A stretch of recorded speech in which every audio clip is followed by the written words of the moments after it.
In fact, let's bring in Bruce Turkel. Bruce Turkel Brands and Kristen Whitten, former State Department senior advisors and author of Smart Power Between Diplomacy and War. Gentlemen, welcome to the show. I want to start. I'm going to start with you, Chris. America's brand in certain aspects has been on the decline for a long time, at least in diplomatic circles. Yep, that's right, and it's gotten worse recently with revelations that the NSA may be spying on foreign leaders.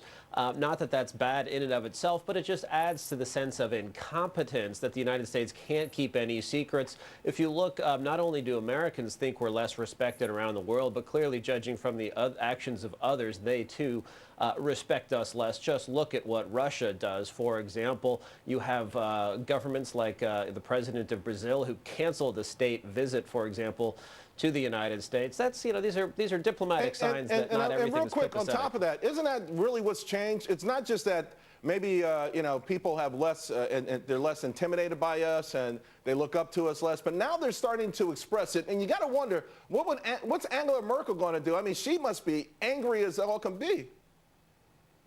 She's probably angry, although this is a little bit duplicitous because the Germans and especially the French spy on us a whole lot. And if they're offering up signals intelligence for the taking, then they could bet the Russians and the Chinese are sweeping them up, so we might as well too. But, speaking of the Russians and the Chinese, if you look, they're pushing us. They're testing our peripheries in cyberspace. They're testing us on intellectual property. They're testing us, in the case of China, militarily, right, with their unexplained naval buildup. So these have consequences, this downgrade although Bruce Turkel, here's the thing.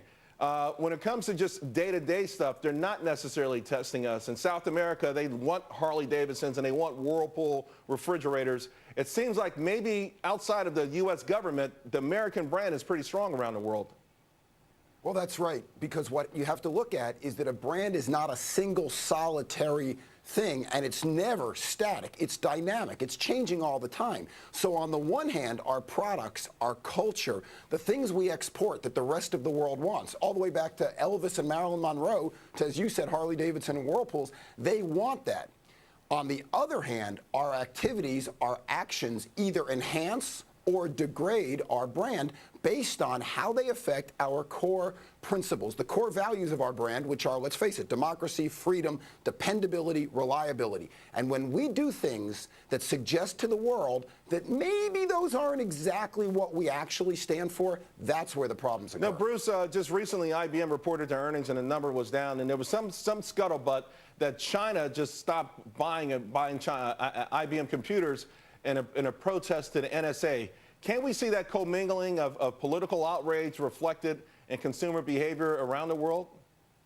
Of course, because remember, consumer behavior is not rational and it's not linear. It's not that they think, oh, I think this, therefore I'll do this. No, it's an amalgam of thoughts and processes. Someone can make a statement. It might have been a bad business decision. They might have done it for other reasons. But everybody is playing this game of manipulating brand value, increasing theirs, lowering others. It's all happening at once. So absolutely that could be part of it.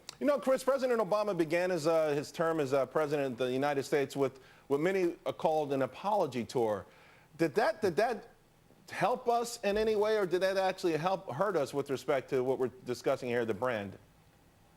Yeah, it doesn't appear to have. It was actually before he became president that he went to Berlin and told 200,000 cheering people that he was going to be different than his predecessor, President George W. Bush. But, you have to realize at the end of the day, those people cheering in the crowd probably are not exactly partial to the United States, and they're not going to be with you in tough times. And the apology tour also had stops in Egypt and Greece, in Istanbul, and none of those places are really, the sweet talk from the president isn't really working in any of those places. All right, guys, great insight from both of you. Great, appreciate it. We'll talk to you again real soon.